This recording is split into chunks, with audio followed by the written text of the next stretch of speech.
এমন একজন মানুষের কথা বলতে এখানে একত্রিত হয়েছি, যার জীবন, সংগ্রাম, ত্যাগ এবং মানুষের প্রতি ভালোবাসার এক জ্বলন্ত প্রতিচ্ছবি। তিনি হলেন কামরাঙ্গীচরের কৃতি সন্তান, ঢাকা মহানগর দক্ষিণ স্বেচ্ছাসেবক দলের সম্মানিত সিনিয়র সহসভাপতি এস.এম. সাইম।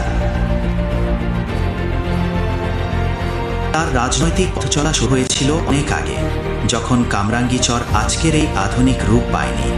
সাবেক সংসদ সদস্য মরহুম আলহাজ নাসির উদ্দিন পিন্টুর আদর্শকে বুকে ধারণ করে ছাত্রদলের বড়গ্রাম ইউনিট সভাপতি হিসেবে যে সংগ্রামের সূচনা করেছিলেন, তা আজ ঢাকা মহানগর দক্ষিণ স্বেচ্ছাসেবক দলের সিনিয়র সহসভাপতি পদবি পর্যন্ত বিস্তৃত। কিন্তু এই পথ কুসুমাসীর্ণ ছিল না।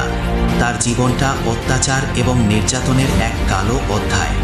বিগত শাসনামলে তাকে অমানসিক নিপীড়ন সহ্য করতে হয়েছে, যা একজন সাধারণ মানুষের পক্ষে কল্পনাও করা সম্ভব নয়। কিন্তু তিনি কখনো দমে যাননি, অন্যায়ের কাছে মাথা নত করেননি। তার জীবনটাই আজ আমাদের সবার কাছে এক অনুপ্রেরণা। আর আজ এই অদম্য পুরুষ আপনাদেরই দুয়ারে। আসছে সিটি কর্পোরেশন নির্বাচনে তিনি ৫৬ নং ওয়ার্ডের কাউন্সিলর পদপ্রার্থী হিসেবে নিজেকে উৎসর্গ করেছেন।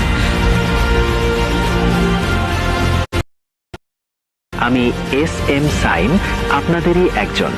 আসন্ন নির্বাচনে ৫৬ নং ওয়ার্ডের কাউন্সিলর হিসেবে নিজেকে প্রার্থী করে আপনাদের সেবা করার সুযোগ চাইছি। আমার লক্ষ্য হলো একটি স্বচ্ছ, জবাবদিহিমূলক এবং উন্নত ওয়ার্ড গঠন করা। আপনাদের বহুমূল্যবান ভোটে কামনা করি। ধন্যবাদ। তার লক্ষ্য কেবল একটি পদবি নয়, ৫৬ নং ওয়ার্ডকে এক আদর্শ এবং নিরাপদ এলাকা গড়ে তোলা।